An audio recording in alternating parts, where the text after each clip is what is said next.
Ndeye Mariam Ndiaye. Mesdames et messieurs, bonjour. Sud Quotidien nous propose aujourd'hui tout un dossier sur le calvaire des émigrés qui, pour rejoindre l'Europe, ont emprunté tous les moyens nécessaires. Aujourd'hui, ces émigrés sont confrontés à diverses difficultés et ces émigrés africains, particulièrement sénégalais, tentent de survivre par tous les moyens. Dans ce quotidien, nos confrères nous racontent l'histoire de Moussa, cet émigré qui, en 2006, a défié les océans dans une embarcation de fortune pour voir l'Eldorado tant chanté dans son village quelque part au Sénégal. Et à l'époque, il avait vendu ses moutons, ses chèvres et quelques-uns de ses bœufs, une petite fortune entre ses mains. Il s'est engouffré dans une aventure, laissant derrière lui femmes et enfants, tous consentants parce que l'avenir s'assombrissait chaque jour davantage à cause de la montée de la sécheresse et de la famine. Et presque 10 ans après, rien n'a changé pour Moussa. Il gagne 300 € par mois, à savoir 196 000 francs CFA,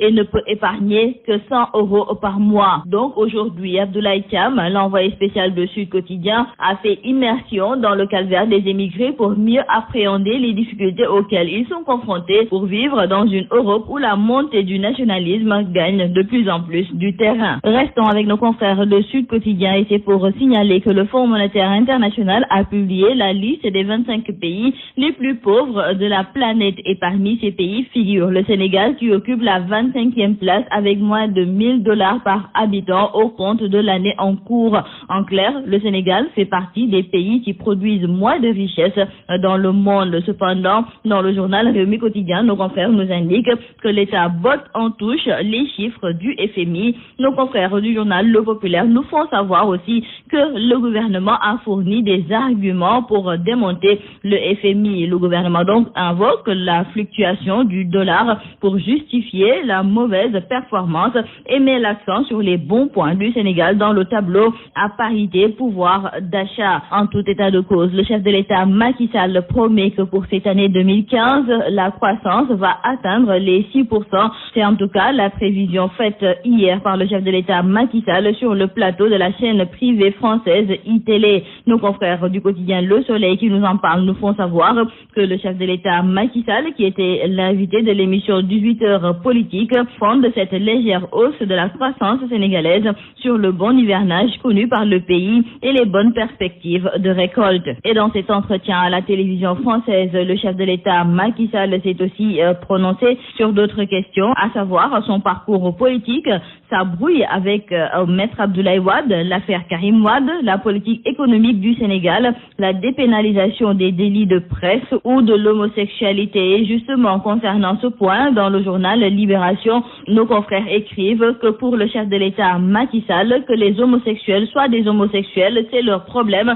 Ce n'est pas son problème et il pense que l'homosexualité ne doit pas être dépénalisée. Donc, il demande aux autres pays de respecter le droit pour chaque peuple de définir sa propre législation. Concernant la détention de Karim Wade, le chef de l'État Macky Sall trouve que ce n'est pas une détention arbitraire. D'ailleurs, il déclare qu'il ne souhaitait pas la prison à Karim Meïssa Wade. Et concernant la CREI, dans le journal Le Quotidien, nos confrères nous indiquent que le chef de l'État Macky Sall a reconnu sur le plateau de la chaîne française iTélé que la CREI n'avait pas particulièrement bonne presse, surtout à l'étranger, mais il a aussi fait comprendre que cette institution n'a pas été mise en place par sa volonté et qu'elle faisait partie de l'ordonnancement judiciaire du Sénégal. N'empêche, il a toutefois reconnu que la CREI a besoin d'être réformée, ce qui fait dire à nos confrères du journal Le Quotidien que le chef de l'État a confirmé les propos de l'ancien Premier ministre Aminata Touré. Nous restons avec le chef de l'État Macky Sall qui, à en croire nos confrères du journal L'Observateur, a mis fin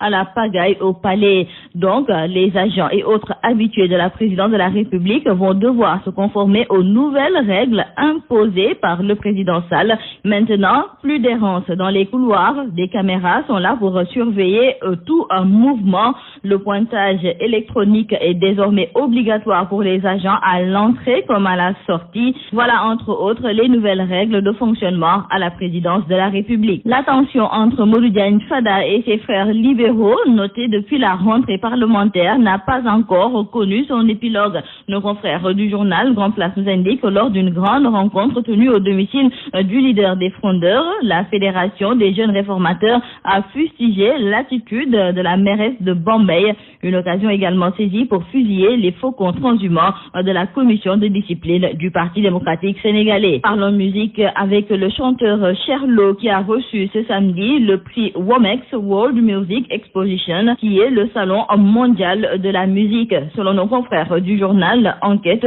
Cherlo a été choisi parmi plus de 200 artistes engagés et il a dédié cette consécration au peuple sénégalais. Terminons par nos confrères du journal La Tribune qui nous parle de ce scandale foncier à la cité Keur Gorgui. Nos confrères écrivent que les propriétaires de la cité Keur Gorgui sise sur la VDN sont dans le désarroi. La cité est sous hypothèque et si rien n'est fait, ils risquent un bon matin de recevoir la visite des bulldozers comme ce fut le cas à la cité Tobago. Et nos confrères nous expliquent que la SICAP est au cœur de l'affaire car la société qui devait y réaliser un programme de 1326 unités l'a mise sous hypothèque et pour mener à bien son projet, elle a été obligée de recourir à des prêts bancaires et beaucoup de propriétaires ne bénéficient pas aujourd'hui de titres fonciers. Et la SICAP qui n'arrive pas à éponger la totalité de la dette contractée auprès des banques risque de se voir dépossédée de son terrain. C'est tout à vos journaux et très bonne lecture.